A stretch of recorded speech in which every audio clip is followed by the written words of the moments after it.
सारा कुछ क्षेत्रीय नेताओं से कुछ मनमुटाव था, उसके कारण ऐसा हुआ। मैं वफादार कार्यकर्ता हूं लोक जनशक्ति पार्टी का।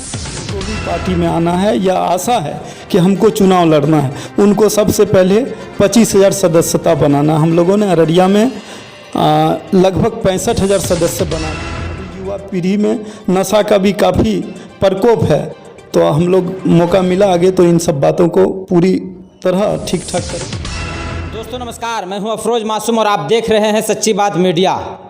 2020 बिहार विधानसभा का चुनाव का बिगुल फूंक चुका है और हर क्षेत्र में जो है संभावित उम्मीदवार सक्रिय हो गए हैं, क्षेत्र का भ्रमण कर रहे हैं और लगातार कोशिश कर रहे हैं कि पार्टी के लोगों की नज़र हम मेरे ऊपर पड़े, पार्टी में जो मैंने दावेदारी पेश की है वो दावेदारी मेरी मजबूत हो। इसी के साथ अररिया विधानसभा से एलजेपी के नेता ने जो दावेदारी पेश की है पार्टी मुख्यालय पटना में, वे हमारे साथ हैं शाहनवाज आलम जी। आइए जानते हैं उनसे उनका परिचय, किन मुद्दों के साथ जो है चुनाव मैदान में इस बार आना चाह रहे हैं, आखिर जो है एलजेपी अररिया से उन्हें टिकट क्यों दें। बहुत बहुत शुक्रिया हमारे साथ जुड़ने के लिए। आपका भी शुक्रिया। चलिए बताइए सर कि आपको क्या लग रहा है कि आपकी जो लोक जनशक्ति पार्टी है कि उसके पास एनडीए में सीट शेयरिंग में कम सीटें मिलेंगी, 30 से 40 सीट मिल सकती है।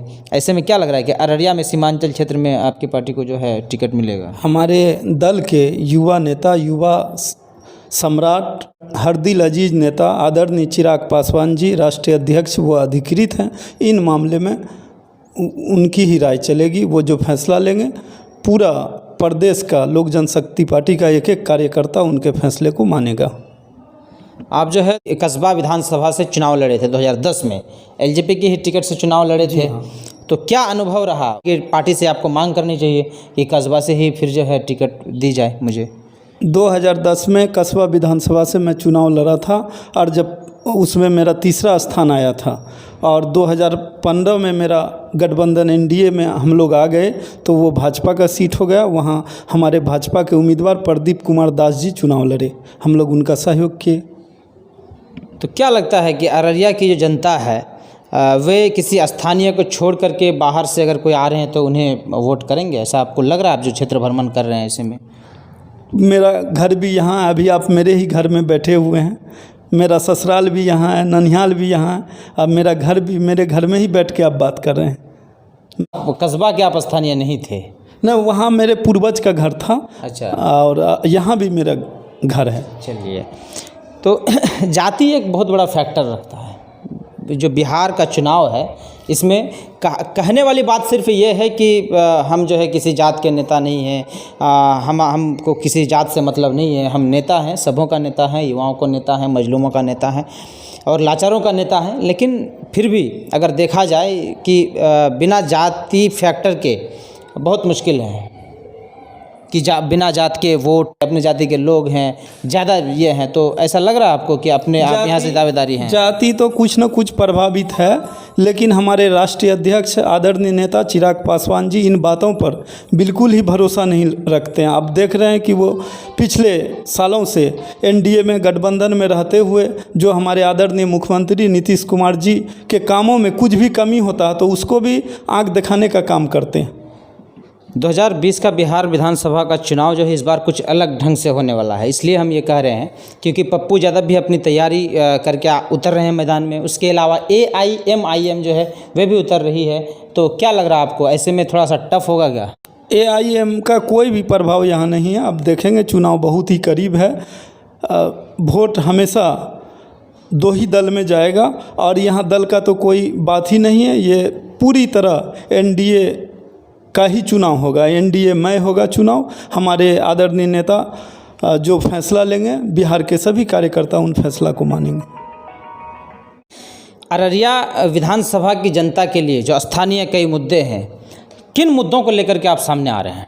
अभी हमने क्षेत्र भ्रमण के दौरान, चूँकि मैं युवा सीमांचल प्रभारी हूँ लोक जनशक्ति पार्टी का, मैं अररिया, पूर्णिया और तमाम क्षेत्र में लगातार घूम रहा हूँ। अभी जो मैंने देखा, ये पैक्टोला से जो चंदरदय होते हुए जो रोड जाती है वो कई सालों से सिंगल रोड है, उसका चौड़ीकरण ज़रूरी है। हमने एक देखा कि अब झमटा से आगे 50,000 की आबादी आज भी चचरी के पुल पर जा रही है। इन्हीं मुद्दों को अगर हम लोगों को मौका मिला तो इन सब कमियां को दूर करेंगे। अभी युवा पीढ़ी में नशा का भी काफ़ी प्रकोप है, तो हम लोग मौका मिला आगे तो इन सब बातों को पूरी तरह ठीक ठाक करेंगे और जो भी समस्या है उसको दूर करेंगे।